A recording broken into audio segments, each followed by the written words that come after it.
We go to chapter 21, Economics A level, characteristics and causes of globalization. When we talk about globalization, it simply means interconnectedness between economies. So globalization makes the world to become a small marketplace. So we can really get to know each other. We can really transfer equipment, transfer knowledge. We can move from one country to another without, you know, barriers into it. That is what globalization is. So let me read further anyway. It said, from an economic perspective, globalization can be defined as the ever-increasing integration of the world's local, regional, and national economies into a single international market. It is increasing economic interdependence between countries. So when we talk about economic interdependence between countries, it simply means each country now relies on each other for consumption, for production. So it means with interdependence, it brings about even specialization. So I can concentrate on what I know how to produce. You concentrate on what you know how to produce. Then whatever I cannot produce, I get it from you. That's interdependence. Some countries have natural endowment, other countries do not have. So there's always reason for importing and exporting. So all these are still part of interdependence of countries because interdependence of countries will bring about international trade. So with international trade, it also improves the trade relationship between countries. And all in all, we are talking about the whole world, which becomes a small market based on the fact that there's international integration in terms of intellectual property, in terms of product, in terms of services, in terms of labor mobility, in terms of whatever it is. So we are now able to interrelate. We are now able to relate with each other without hindrance. That is what globalization is going to bring about. So let's look at the characteristic of globalization after now.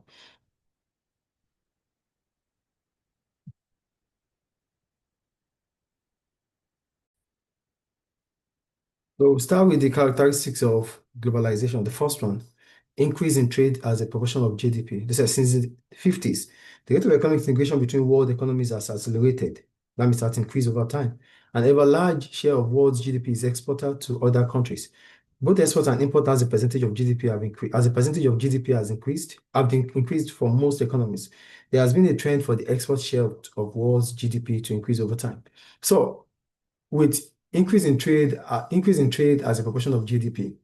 But GDP is part of your export and importation. But most of the countries that have benefited mostly on increase in their GDP are those who do exports. And when we talk about export, we're simply talking about selling to the foreign customers.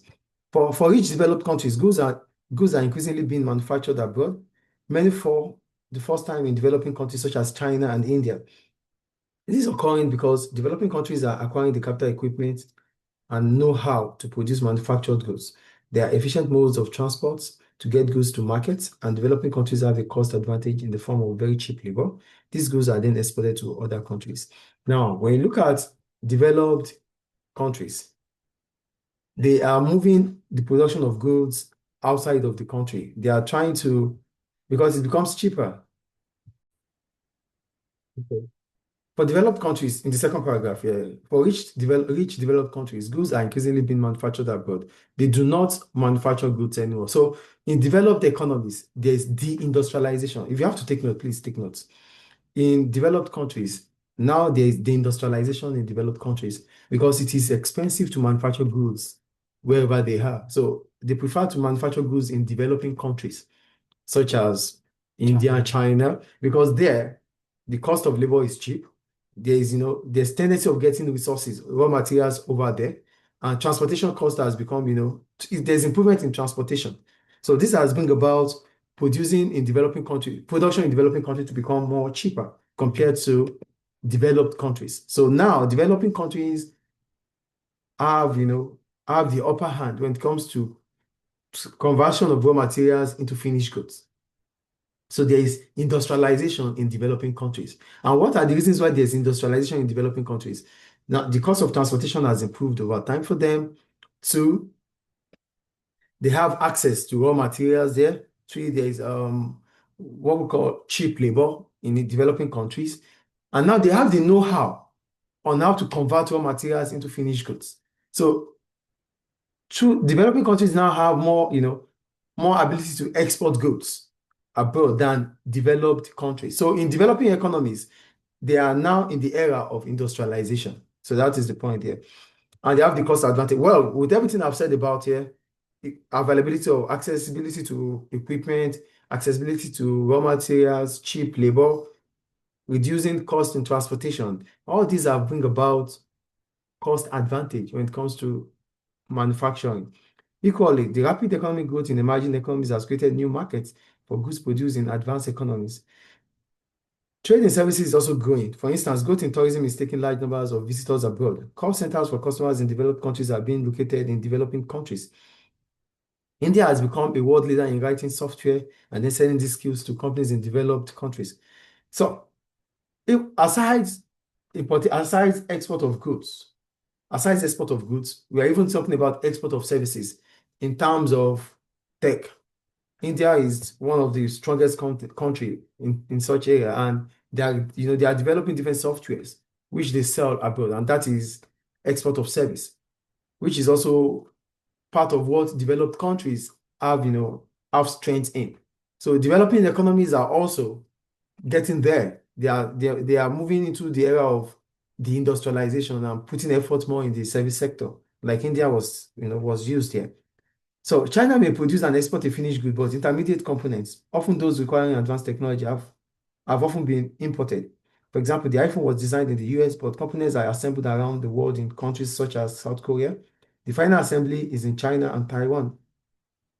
Yeah, India now has become, yeah, okay, like for China, they can manufacture goods too, but there are still some components of those goods that are being manufactured that they need to import. And that is, still putting them behind a bit until they are able to, find their components, until they can domestically, source for their components. Then they would reach that level of America. That is the point about that. So for the first one, which is increasing in trade as a proportion of GDP, the GDP here we're talking about the the value of your PPC, which is what you produce as a country. So developing countries are moving to closer to, being the highest exporter of goods. And that has overall increased the GDP of developing countries. China is mentioned here, India is mentioned here, South Korea is mentioned here, Taiwan is mentioned here. They are developing countries too, but they have strength in exportation, and that has increased their GDP over time. Any question about increasing the trade as a proportion of GDP? Okay.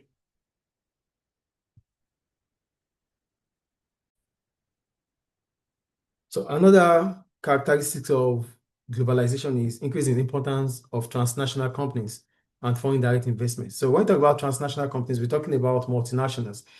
So they said transnational or multinational companies have grown in number and size in some industries, such as car manufacturing or the oil industry.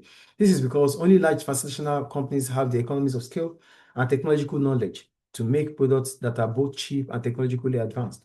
In other industries, transnational companies, particularly in food and household products, have used highly successful marketing techniques to create global brands. Coca-Cola, McDonald's, Magnum ice creams, and Snickers chocolate bars are available across the world. So before I go further, another reason why we talk about increasing globalization is that there is possibility for businesses to start having their products sold in other countries. There's possibility for businesses now, they have access to have their facility, to have their operations in other countries. And that brings about that brings about what we call multinational companies. So with this goods manufacturing sector, such as car manufacturing and oil industry, they need large firms, which are mostly multinationals, because multinationals are the only firms or businesses that have the financial capability to invest in advanced technology, to operate on a larger scale, to exploit economies of scale, to be able to produce at a reduced price for firms or for customers. So with globalization, it gives opportunity to multinationals to set up in wherever they want to set up in, so that they can, explore and produce goods and services that can be sold cut across the world. So the existence of multinationals also increase globalization. That is the point there. Do you understand the first point here? For multinational companies, we're talking about companies that have their branches cut across the world in more than one country. That makes them multinational. Then we have the foreign direct investment, which is the flow of money between countries where one firm buy or set up a firm in another country. That's foreign direct investment. So inward flow of cash, inward flow of money, inward investment. That is foreign direct investment. So the opening of global financial market with the removal of capital controls in many countries has made foreign direct investment easier. Many large transnational companies, for example, have set up factories in China. French firms have bought US firms. A company which started in India is now one of the world's largest steel producers after buying a number of steel companies in the developed world. Some states such as the UAE or Norway have state investment funds which purchase either stakes in or complete foreign companies. So for foreign direct investment, because there's no more capital control, which simply means there's no restriction in capital flow. That means people, a Libyan might as well invest in businesses in China, in Turkey, in America, without any restriction to the inward investment. And that has also increased foreign direct investment because foreign direct investment, the restriction about foreign direct investment is basically capital control. But in as much as there's no restriction regarding flow of capital, then it becomes easier for individual investors, foreign investors, to directly invest in businesses abroad. And aside them, government of different countries also can now have the opportunity to invest abroad. Like they mentioned Norway here, that they have investment, UAE, they have investment even abroad. And that's another foreign direct investment. So like earlier, one of the characteristics of globalization is that there is accessibility for businesses, for capital flow. That means there's capital in and outflow of capital, which brings about foreign direct investment. And there's also the possibility of businesses to set up in other countries, and which is transnational or multinational companies. So these two things also increase the globalization. That's the second features of globalization. The first one we talked about is trade as a proportion of GDP. Now, the trade as a proportion of GDP is simply talking about exports and imports. But mostly when the GDP has to increase, if GDP is increasing, it's increasing based on the exports, not imports. And two, now we're talking about transnational, multinational companies and foreign direct investment. For foreign direct investment, it simply means inward investment. That means capital is flowing into a country. And the only reason why capital would not flow into a country is what we call capital control. Now, there's less or removal of capital control. And if there's removal of capital control, it simply means investors can now take money freely out of their country to invest in other countries. And even government of countries are also doing that. The government of Libya there's Libyan Investment Authority in UK. This is also part of capital flow. So all these are as a result of globalization. Without globalization, we won't be talking about LIA, Libyan Investment Authority. We won't be talking about UAE investment abroad. We won't be talking about inward investment or outward investment. But because there's globalization, it allows us to set up in any country and produce in any country. I think the second characteristic is clear. Okay.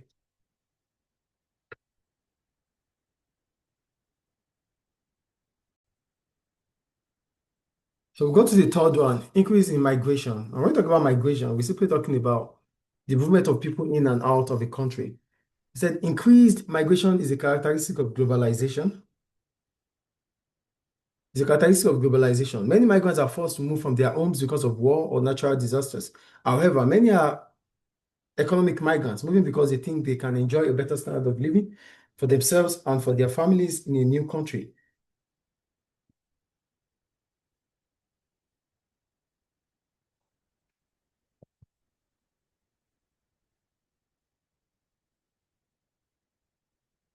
So for increased migration, like they said one of the characteristics of globalization is also migration. And when we talk about migration, like I said earlier, is the movement of people in and out of the country. People move. Some people move because they are forced to move due to war or natural disaster.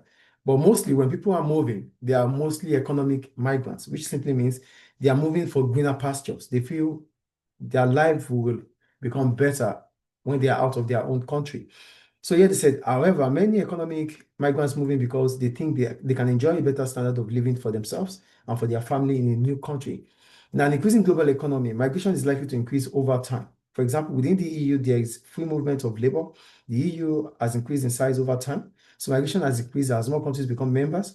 Migration has also increased between countries who do not necessarily share free movement, where governments set their own entry requirements. So that's through visa mostly. The global increase in migration has happened partly because transport costs are falling, the quality of education has improved in most countries, and incomes are rising. Improvement in human capital, which is value added, mean migrants can often fill skills gap in other countries. So a rise in income means individuals in developing countries have the resources to make a geographical move and meet the cost involved in settling in a new country. So globalization has also brought about migration, and with the presence of migration, emigration and immigration, that presence has, helped globalization. People are moving, like I said earlier, because of war. Some people move because of natural disaster, but most people that moved, especially to the European Union, are moving based on the fact that they believe their life would change positively, with their family's life would change positively, moving out of their country. So it becomes easier for people to move these days because the level of education has also improved. People now have access to education, so they are well educated. There is improvement in human capital through training. People have access to training, probably even via the internet. So these things have improved their skills, their knowledge. So it simply means they become employable even going to abroad. So they can now fill gaps of missing skills abroad. So that's why it becomes easier for them to move. Another reason why it's become easier for migration, another reason why there's increase in migration is that the cost of transportation has fallen drastically. There are different accessibility to transportation. So that also makes it easier. And there's there's free movement of labor in the European Union. So all these makes it easier for people to move in and out of a country. And because people are moving in and out of a country, that has also increased migration and improved globalization. So the case for globalization here is that there's increase in migration, which is immigration and emigration. And that has been easier because entry requirements to some countries are easier, cost of transportation is falling, level of education has improved over time, human capital is developing. People now have access to education and training. And even geographical location is becoming easier. People can now afford to move from one country to another without without thinking about the cost of movements. Do you get it? So both geographical and occupational mobility has become easier. So people now, because they have access to training and education, it has improved their skills over time. So those jobs abroad, now they can do it because they are multi-skilled. Human capital has developed them. Geographical immobility has become geographical mobility because people now can afford to travel to different countries because of the cost of transportation, which is becoming cheaper.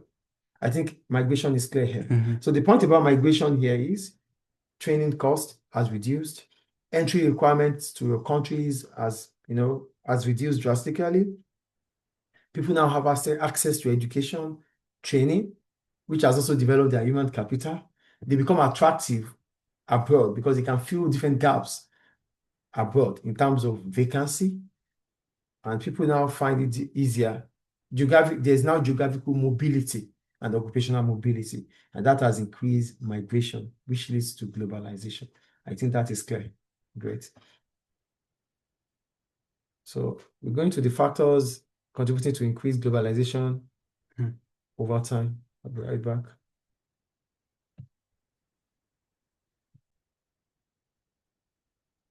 So go to the factors contributing to increased globalization over the last 50 years. Globalization is caused by a complex mix of factors, none of which on their own can account for the process of globalization. Some of the causes of globalization can be categorized as follows. One, trade liberalization. When we talk about trade liberalization, that's free trade. But let's see anyway.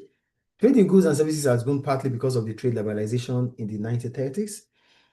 International trade collapsed as the world went into the Great Depression, and individual countries misguidedly tried to boost domestic demand by adopting fierce protectionist policies. Since 1945, protectionist barriers have gradually fallen, encouraging growth in the world trade. The World Trade Organization, WTO, exists to bring about trade liberalization. It encourages countries to lower protectionist barriers and thus increase trade between countries. By 2018, there were 164 member countries over the last 50 years. Average tariff level as well as non-tariff barriers have fallen.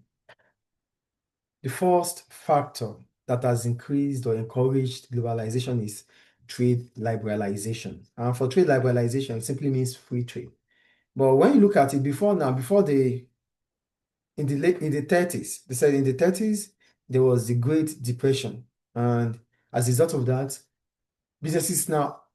countries now fall back to reliance on domestic production and protecting their domestic industries, bringing about increased protectionism, increased barriers to trade.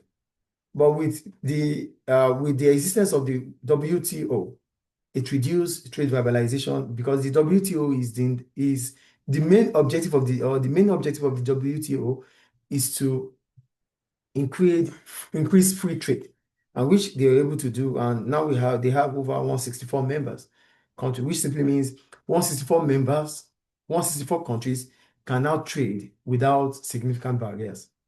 And that has increased globalization. Do you get the first point here? Mhm. So lack of trade barriers has brought about increased globalization. That was the point there. Any question about that? No. I understand what trade liberalization is now. Yeah. Free trade. The second one, increased number and size of trading blocks. We're talking about trading blocks. We're talking about a group of countries that have signed an agreement to reduce trade barriers amongst them. But mostly they are within the same region. So yeah, I'm going to read it. It said a trading bloc is a group of countries that have signed an agreement to reduce or eliminate tariffs, quotas, and other protectionist barriers between themselves. When we talk about tariffs, we're talking about taxes on importation. When we talk about quotas, that means quantifying the numbers of the amount of exports or quantifying the amount of imports into a country. That has also reduced.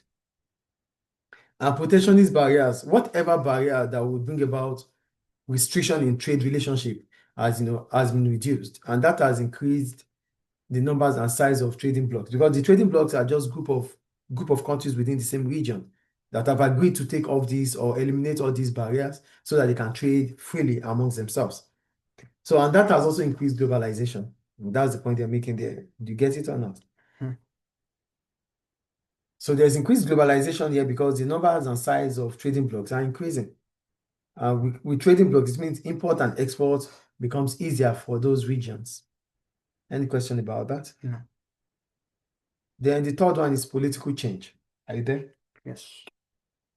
The last 50 years have seen significant political change with the breakdown of the Soviet system and the opening up of China. Deng Xiaoping reforms from 1978 moved China away from a closed, centrally planned system towards a more market-based economy. So China moved from a planned economy system to a free market system in 1978, and that has increased, their output, it has increased their trade relationship. So the economy opened up to foreign trade and investments. So that's the point. So after being able to move towards the free market, they now have access to, they now have trade relationship with other countries. So that has increased foreign trade and investment. So the economy opened, okay, yes. So entrepreneurs were allowed to set up and many state-owned industries were privatized. So there was more of privatization because they moved from a closed economy to an open economy and also moved from nationalization to privatization. And that has increased production of goods and services in China. Manufacturing jobs shift towards China because of its cheap labor, and it produces more and more of the world's goods and consumed increasing amounts of the world's raw material. So due to China's size, it now drives commodity price movement in line with changes in its economic growth. Globalization has enabled the country to achieve economic growth through an export-led growth strategy. This means it has become very integrated in the world economy. So after 1978, China moved towards free economy. It attracts foreign direct investment. It attracts importation and exportation. And manufacturing jobs, or developed countries also move into China to start their manufacturing there because it is cheaper there based on cheap labor. and the size of the population, which has really helped China to, to be able to negotiate for raw materials because they consume more raw materials. And because of their size, they become the largest, consumer of raw materials because they use it in production. So they are able to negotiate that well because they consume more and they have the know-how to produce these raw materials. So production starts increasing in China, and that has brought about their export. Take care. That has brought about their export-led growth. And that's the point there. So this means there's integration into the world economy. Another significant impact on globalization was the breakdown of the Soviet Union or system in the mid-80s. The USSR was beginning to move away from a centrally planned economic system. Gradual reforms were taking place, such as allowing competition in business and more freedom in society. In 1989, the Berlin Wall collapsed, and in 1991, the USSR was dissolved. So since then, Russia and countries which used to be in the USSR have moved towards a market-based system. Goods and services from the West, which previously had not been allowed, can now be imported. These economies opened up to global international trade. So in 2012, Russia joined the World Trade Organization. So with the destruction or with the split of the USSR, it allows different countries that were in between the USSR, the Union, to start producing themselves, to now do import and export without hindrance. And that has brought about, increased globalization. And even the Russia also joined the World Trade Organization in 2012. So it simply means all countries now see globalization as the only way to have access to world economic products. And that is the point there.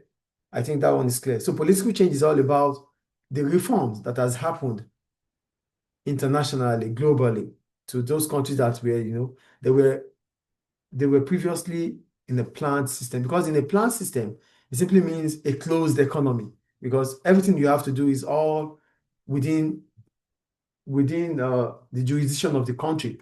So the government decides.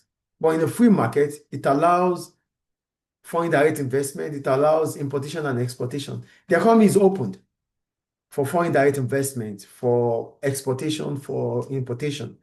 So that is the political change here. The change is all about movement from the planned system to a free market system. And that has brought about globalization. That's another factor that has increased globalization. The next one is reduced cost of transport and communication. Average transport cost of transport per unit of output have fallen significantly over the last 50 years. The use of larger plants and ships means firms have been able to gain from economies of scale. Technical efficiencies have also been gained through containerization, containers, big containers, which has made it cheaper to transport goods on freight ships, trains, and lorries. Standardization of containers made it easier for cargo to move between ports as cranes become compatible for lifting all containers on and off ships. Fuel efficiency has also increased, helping to reduce fuel costs with better transport infrastructure across the world. Firms are able to distribute their goods to markets around the world more easily and cheaply. So let me quickly talk about that before going to the next paragraph. Reduced cost of transportation. For the reduced cost of transportation, we're talking about containerization here. We're talking about exporting firms being able to exploit economies of scale based on the fact that they can containerize, they can use containers. So that means big containers can take, large quantities of cars at the same time. So it becomes easier. The cost of transportation per unit starts reducing for them. So that encourages them to do more of exportation. So that's the point here. So the cost of transportation has reduced per unit. And also they talked about, development in communication and information.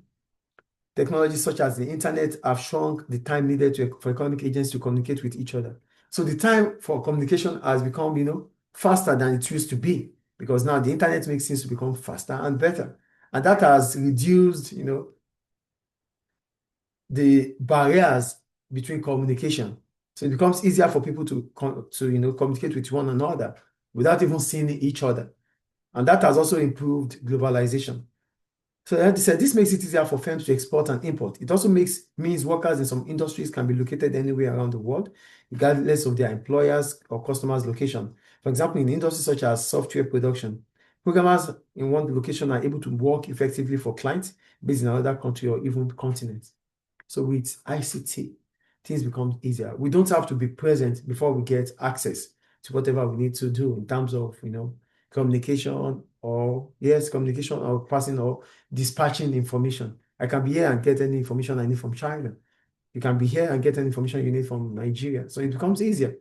And that has also increased globalization. So improvement in information technology and communication has also increased globalization because people now have access to both external and internal information. I think the point is clear there. Then the next one is increased significance of multinationals. A transnational company, also called a multinational company, has significant product operation in at least two countries. Although they only account for 2% of the world's jobs, TNC own or are involved in supply chains that account for over 50% of world trade. When firms went global, both vertically by relocating products and the sourcing of raw materials, and horizontally by selling to new markets. So the growth of TNCs is linked with other causes of globalization. With international markets opening up, a company may choose to become a TNC so that it can be closer to specific international target markets. A firm may also decide to be a TNC to reduce its average cost. Although a firm could outsource or offshore production to suppliers in other economies, such as developing countries, it may become better to directly set up production operations in those economies. This means average costs can be minimized, while quality and other business aspects are directly managed by the firm. With a global market to target, a transnational company can fully gain from economies of scale and develop global brands. The increase in trading blocks also means TNCs, by locating production abroad, may be able to avoid protectionist measures.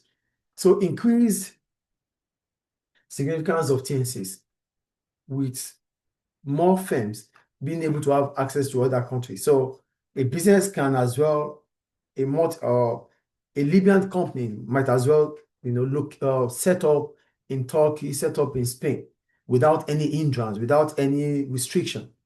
Which simply means, a Libyan firm site or figured out that there's resources needed to produce its products in Spain. So all it has to do is to set up in Spain to carry out its production facility there. And as soon as that is being done, it means the cost of production would reduce for it, the cost of transportation will reduce, the quality of products would also improve because there's no cost taking those products or the raw materials or components back to your country. So you get it done there, and that increases the efficiency, and that allows you to even exploit economies of scale, because producing where the resources are is more efficient and more productive than taking the raw materials from where it is to a new location.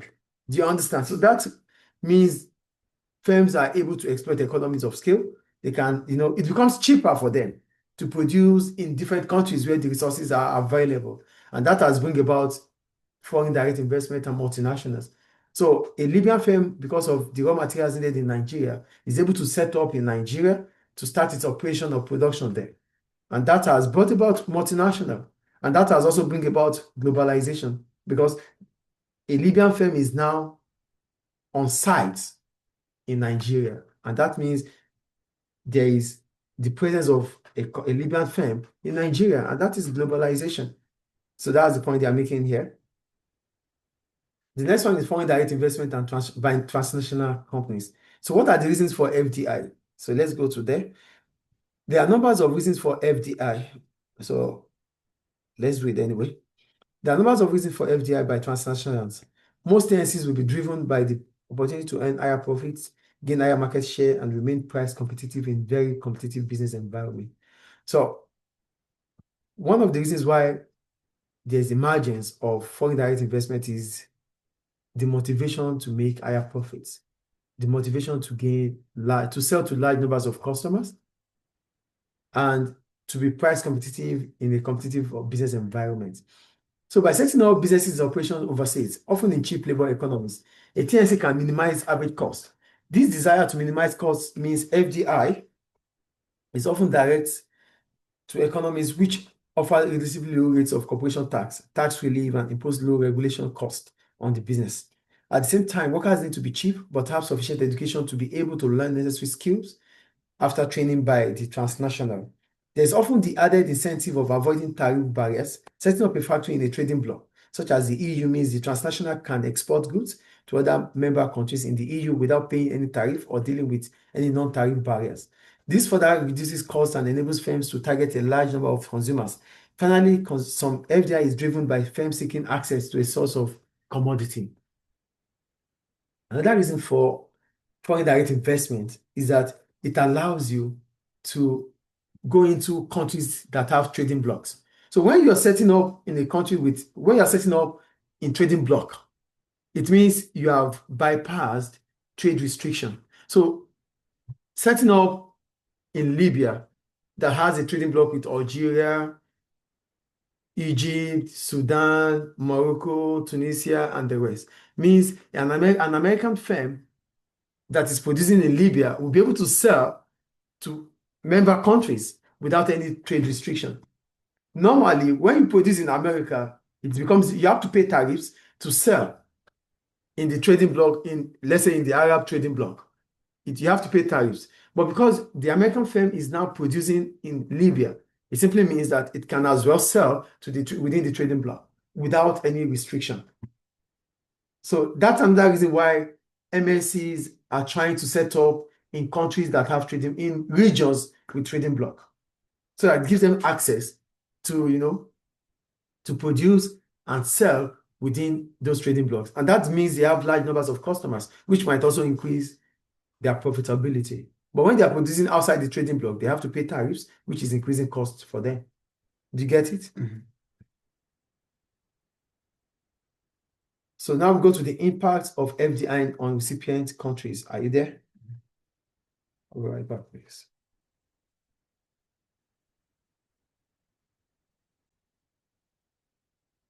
So we'll go to the impact of FDI on recipient countries. We already know what FDI is, foreign direct investment, inward investment into a country. So what are the impacts? FDI often creates a positive impact on the recipient country, particularly if it is greenfield foreign direct investment. When we talk about greenfield foreign direct investment, it simply means the FDI does not just come into that country to operate.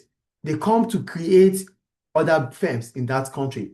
They try to extend productive capacity or production capacity of existing firms in that country. So their coming is not just to operate, but to also create new firms. That is what greenfield in foreign direct investment is. So let's read further anyway.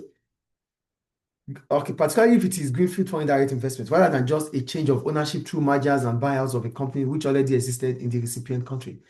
Greenfield FDI is when the firm is in one country creates a firm in another country from scratch or extend the production capacity of an existing firm. So that is what greenfield foreign direct investment is.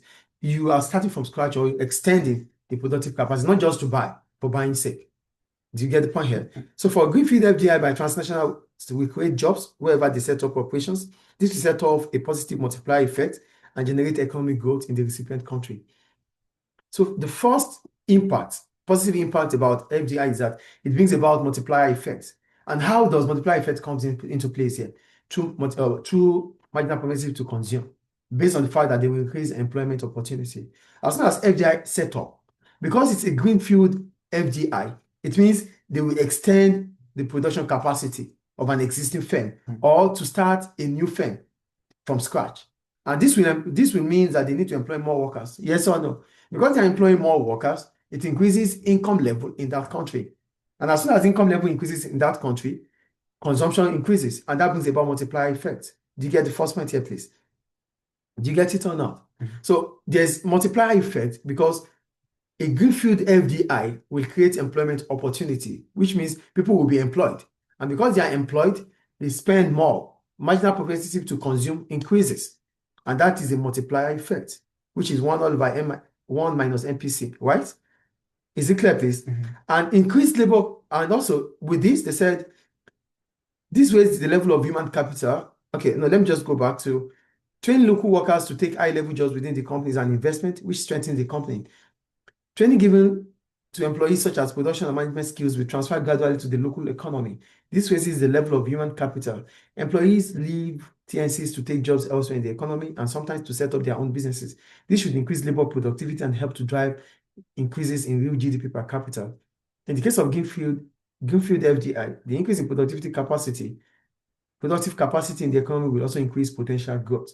So when you look at employment opportunity here, not only that FDI, the Greenfield FDI would bring about employment, they also train locals to be able to carry on that function, that role they are being employed for. And most of the time, those locals leave the organization to start up their own business or to go into to work with domestic firms. That means they are transferring their human capital, they are transferring their skills into other aspects of the sector, other economic sector within that country, and that increases the productive potential of that country. So a greenfield FDI is likely to increase the multiplier effect and also bring about increase in the GDP per capita, based on the fact that people would now have more income, more access to getting jobs in other countries or even within their economy. I think the first impact is clear. That is FDI, greenfield FDI, increasing employment. And because they are increasing employment, it brings about multiplier effect, and it increases the GDP per capita because income level would increase individually. Based on the fact that now with training, their human capital has developed. Now they can have access to working anywhere they want to work. I think the point is clear. Is it clear, please? FDI is also likely to lead to the transfer of technology and skills to the local economy. For example, a US car component manufacturer may build a manufacturing plant in China. It will almost always import some machinery and equipment from the US, but it will combine that with locally produced investment capital, such as buildings. It will train staff to use the new technology, and these skills are likely to transfer over time to other firms in the local economy. The increase in the quality of both human and physical capital will help to increase productivity in China. So Greenfield FDI is likely to have a positive impact on the economy's productive capacity. This means FDI might be good growth and development strategy for developing countries. Extra goods for domestic consumption and for export will also be produced. All this explains why FDI is likely to increase GDP.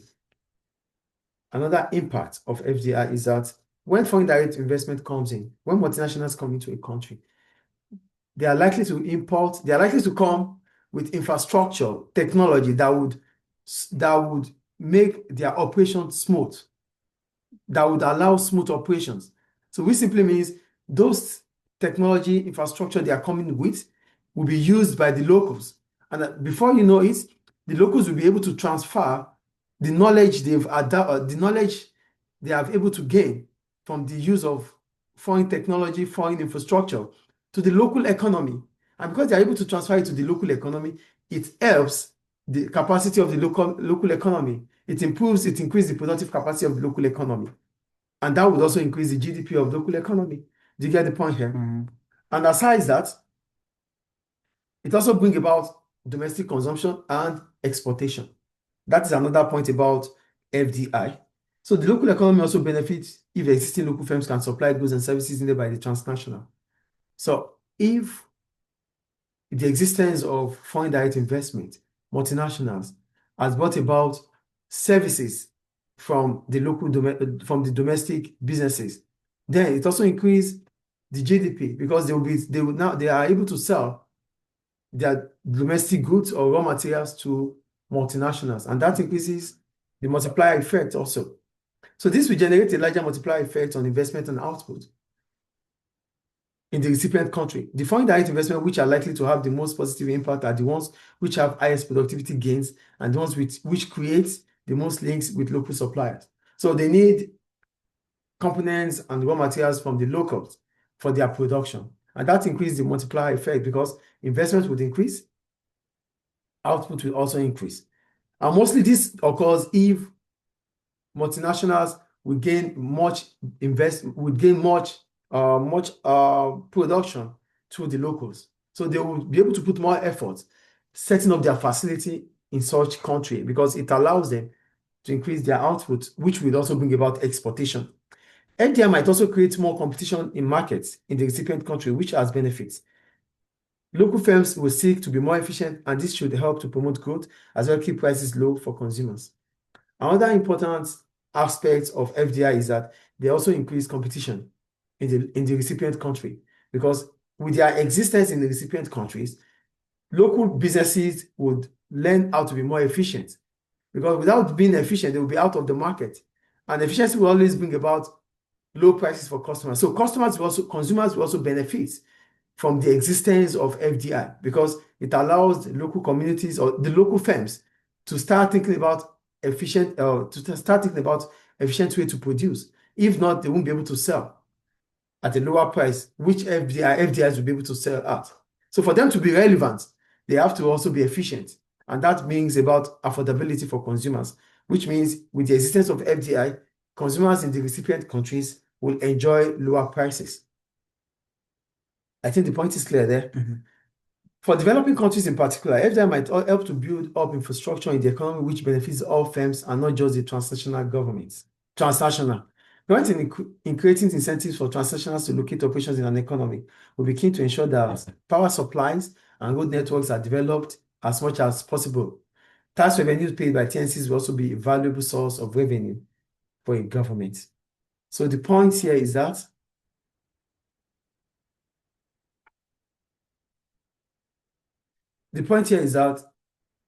when FDI is set up in developing country, they might have to build infrastructure in that economy, which will not only benefit the firms, it will also benefit the transnational companies. So that's why most of the time, government of countries would want to, develop their road, construct more roads, build bridges, improve their communication system, electricity, water system to attract multinationals to set up in their country.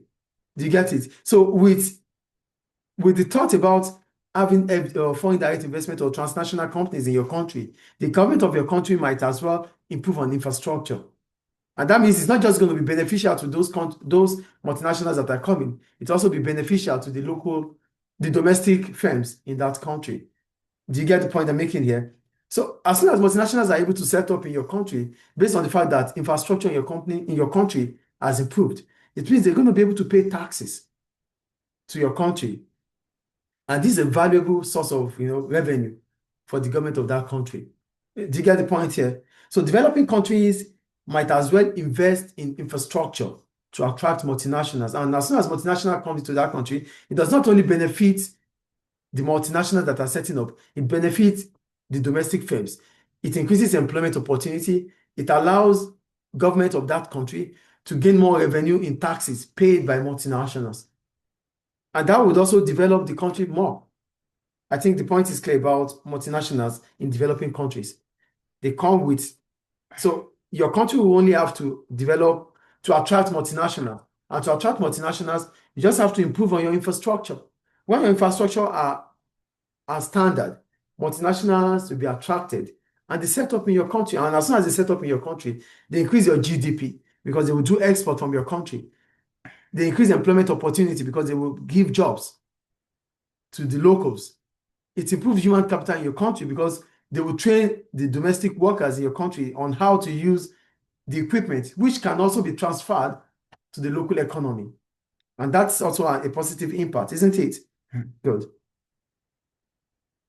FDI will bring inflows on the financial account of the balance of payment. Any exports sold abroad by the transaction from the business operation will also show up as a credit on the current account. Yeah, because it's movement out of the country. It's a credit in the balance of payment current account in the financial. FDI may promote further export in the future if the spillover gains, such as higher productivity, make goods and services in the wider economy more internationally competitive. Because if they are able to produce in your country at a reduced cost, it means exports become cheaper, and that improves your balance of payment current account. However, there are potential negative impacts of FDI. So we're going to look at the problems of FDI setting up in a country after now. So let's look at the negative impacts of FDI to the recipient country.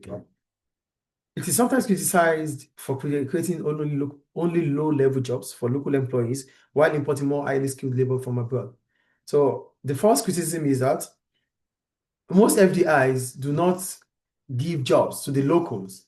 Do not give, high-skilled jobs to the locals. They would rather, bring experts from abroad, which means there won't be transfer of knowledge, transfer of skills to the local economy. That's the first point there. I think that one is clear. So they prefer to give jobs that needs high skilled jobs to foreigners instead of the local community, which means there's no improvement in the labor force. This means the impact of job creation and improving the quality of human capital is limited because high skilled jobs need more training, more standardized, operation. But because the locals are just getting low level jobs, it means there's no impact on job creation because human capital is not being, transferred. In developing countries, a transnational company will tend to employ those who are relatively skilled in that economy with a relatively high wages offered and the chances of acquiring more skills. The impact of the transnational might be to create more inequality. However, if the multiplier effect is high, there is potential for many to gain. Okay. However, if the multiplier effect is high, there's potential for many to gain indirectly. But if local firms have to compete directly with the transnational companies, this is likely to destroy local competition and lead to job losses for local workers. In this case, the overall impact on job creation might be very limited. So now, job creation. Multinationals, they might, because they have the financial capability, they employ highly skilled workers within the local community, within the recipient country, which means the domestic firms will be left with low skilled workers. And that means whatever they are going to produce will not be up to standard. That makes them less competitive. So multinationals will gain more than the local domestic firms because domestic firms will be left with workers that do not have the potentials or the capacity to produce in order to compete with those multinationals. Do you get the point I'm making there? So that's the point there. So domestic firms may also not benefit from technology transfer knowledge if technology used by the transnational company is protected by patents. So if there's the protection of intellectual property, which simply means that there won't be transfer of technology because there's patents, which means domestic firms might not be able to use the same equipment or technology that multinationals are using in your own country. And that makes you less competitive. So that's another problem about foreign direct investment. Are you getting it, please? Developing countries accepting FDI may find that foreign companies exploit the local economy by setting lower safety standards or working their labor force longer hours for lower pay than similar operations in a developed country. They might exploit workers. They pay them less for more hours of work compared to what they would have paid if they are in their own country. And that's exploitation, which is not also ideal. It is a negative impact. Do you get it here? The first one we talked about is that most of the highly skilled work done in multinationals in recipient countries are done by experts, which means there's no access for the locals to have, to be able to operate on high skilled job, which means they won't be able to be trained. Another reason here is that multinationals have the ability, financial capability to employ highly skilled workers in the recipient country, which means domestic firms in those countries are left with low-skilled workers, which will not allow them to operate in the same standard with multinationals in the recipient country, which reduces their output and competitiveness. The third one is exploitation of workers. Foreign direct investment of multinationals, they exploit workers because it is cheap. They pay them less and they allow them to do more work, which is exploitation, which is not ideal. Now, the next one is the impact on tax revenue, which might also be limited. Governments have become increasingly aware of the ability of transnational companies to avoid paying taxes on their activities. Some have responded by lowering their tax rates to encourage the transnational companies to relocate to their tax jurisdiction. Many TNCs also take part in aggressive tax avoidance schemes, so they end up paying less tax than expected. Because multinationals government of countries also find out that they know that to attract multinationals, they have to reduce their tax rate. So reducing their tax rate means tax revenue would also reduce for them. So if they don't reduce their tax rate and multinationals are able to set up, it means increase in tax revenue for them. But mostly, they have to reduce their tax rate to attract them to come into the country. And also multinationals, they also involve in tax avoidance by setting up their head office in other countries. Do you understand? Mhm. So, and many governments are at risk of bribery and corruption. Most developing countries or less developed countries, they have corrupt government officials, which gives multinationals the edge to to bypass different government regulations, which is not ideal, which is not beneficial to the country. So I'm going to read further anyway. Many governments are at risk of bribery and corruption. TNCs have a long history of gaining contracts or controls of resources by bribing government officials or politicians. This has been a major problem for many African, South American, and Asian countries where corruption can be widespread. Transnationals, through their FDI, have an impact on the environment. A number of transnational companies dominate world extraction industries such as oil and mining, again, oil and gold mining. These industries can particularly destructive of the environment.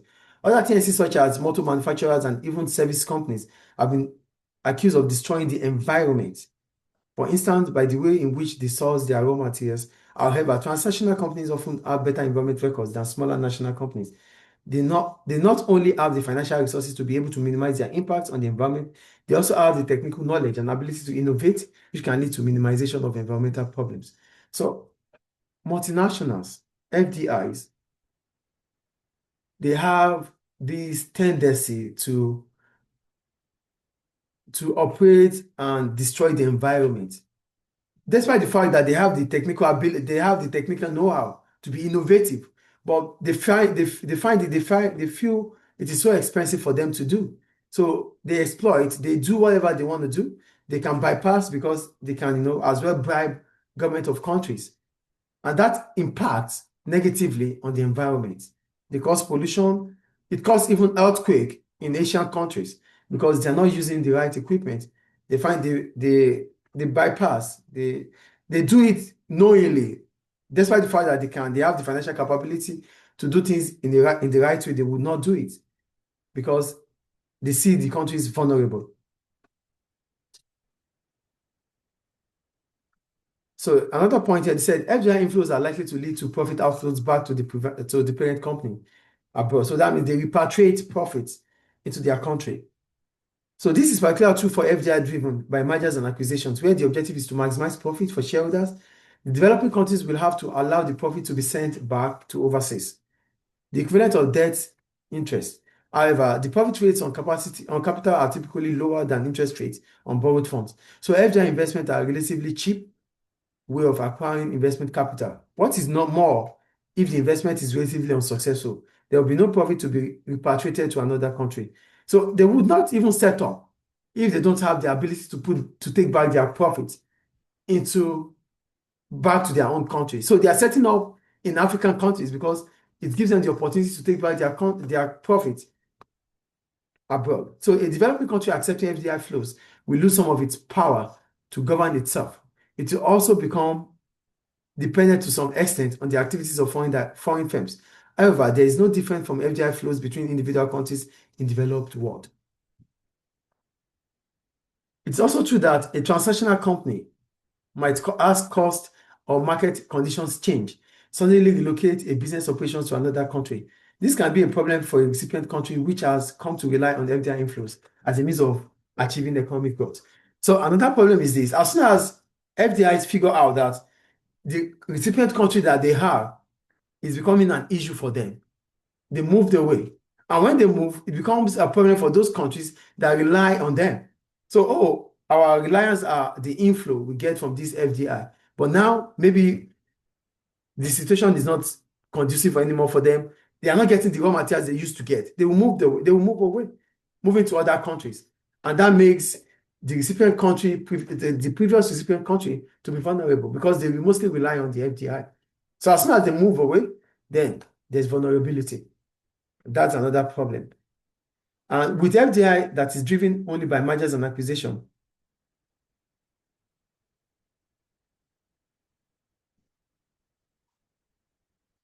little might change in the recipient country other than who owns the company. Here, the inflow of capital may simply push up the value of the exchange rate with little other effects. This will make it harder for firms in the recipient country to be price competitive in international markets, although import costs will fall. There's no positive impact here. FDIs will produce in your country, but it is margin. They acquire the company, and the company becomes theirs. So whatever profit they make is being repatriated to their own country. So there's no importance here. The only thing that will be that the recipient country will gain here is improvement in the exchange rate, because more foreign currency will come into the foreign exchange market, and that would appreciate the value of the country's currency, and that will only make imports to become cheaper. Aside that, nothing else will be gained. Do you understand? So that's another problem about FDI. They acquire the domestic firm to become their own firm, and the profit is being transferred to their own country. Any question about it? So that causes characteristics of globalization.